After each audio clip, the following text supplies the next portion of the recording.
और अब बात फीफा वर्ल्ड कप की करेंगे, जिसका फाइनल मैच इस वक्त खेला जा रहा है। अर्जेंटीना और फ्रांस के बीच फाइनल मुकाबला जारी है। महामुकाबला कतर के लुसैल स्टेडियम में खेला जा रहा है। फाइनल मुकाबले में सबकी निगाहें अर्जेंटीना के कप्तान लियोनेल मेस्सी पर हैं, जो अपना आखिरी वर्ल्ड कप खेल रहे हैं। ऐसे में मेस्सी पहली बार खिताब जीतकर इस लम्हे को यादगार बनाना चाहेंगे। वैसे अर्जेंटीना के लिए जीत आसान नहीं रहने वाली है, क्योंकि सामने फ्रांस की टीम है जो मौजूदा चैंपियन भी है। फ्रांस की टीम में किलियन एम्बापे भी हैं, जो अपने दम पर मैच पलटने का मादा रखते हैं।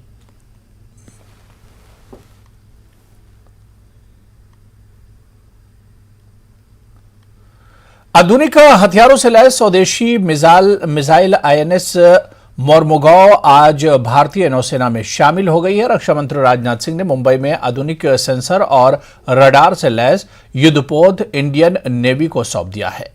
हिंद महासागर में चीन की बढ़ती गतिविधियों के बीच इस युद्धपोत का इंडियन नेवी में शामिल होना महत्वपूर्ण माना जा रहा है।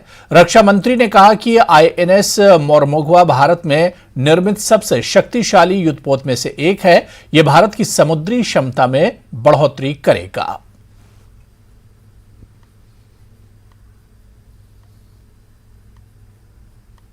साथियों, यह INS Mormugao warship modern technology से युक्त है। Medium range surface to surface air missile, BrahMos surface to surface missiles, air anti submarine indigenous torpedo tube launchers, state of the art sensor package और वेपन्स के साथ यह वारशिप दुनिया की most technologically advanced missile carrier में से एक होगी। इनमें जो सिस्टम लगाए हैं वे वर्तमान के साथ साथ भविष्य की जरूरतों पर भी पूरी तरह से खरे उतरने वाले हैं। एमडीएसएल द्वारा तैयार यह वारशिप हमारी इंडिजिनस डिफेंस प्रोडक्शन कैपेबिलिटी का एक बड़ा उदाहरण प्रस्तुत करती है।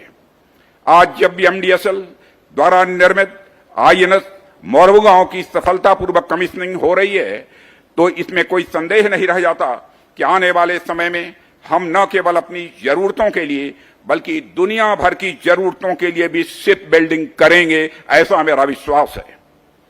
यानी हम न केवल मेक इन इंडिया बल्कि मेक फॉर द वर्ल्ड के लक्ष्य को हासिल करके रहेंगे। साथियों, शिप्स और बोट्स मानव की अदम्य आकांक्षा शक्ति के प्रतीक हैं। नेचुरल सिलेक्शन की थियरी के अनुसार मानव का विकास इस क्रम और परिस्थितियों में हुआ है कि वह जमीन पर रहने के लिए सर्वाधिक उपयुक्त है।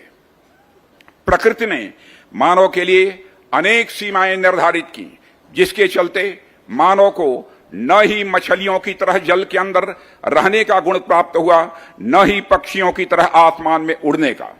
बावजूद इसके मानव अपने पुरुषार्थ द्वारा प्राकृतिक सीमाओं का सामना करते हुए समुद्र की गहराई तक पहुंचा और आसमान की ऊंचाई तक भी पहुंचा।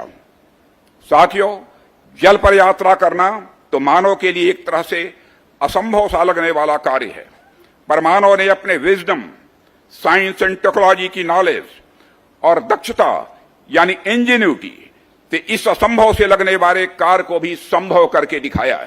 This ship, which is called Marmagao, is actually the second ship of the P-15 Bravo class. And 2022, we all can see that the ship is completely ready with all weapons and sensors and ready for any sort of an operational deployment what the country needs.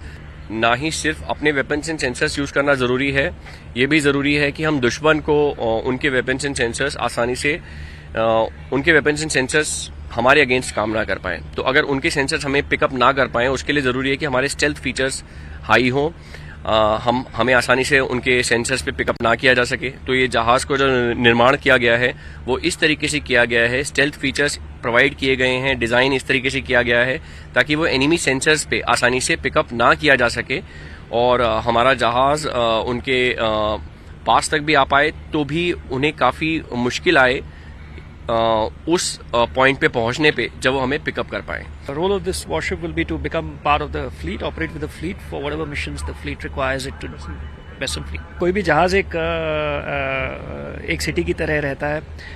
हर तरह का काम, हर तरह की specialisations जहाज पे रहती हैं, मिलजुल के रहती हैं और सुबह से शाम तक 3 meals, lot of people training, keeping the weapon systems ready, किसी भी मिशन के लिए रेडी रहना, चाहे वो मिलिट्री ऑपरेशन हो या बिनाइन ऑपरेशन हो, HEDR हो, उसके लिए तैयार रहना. So this is what happens in a ship through the day. Bharat जो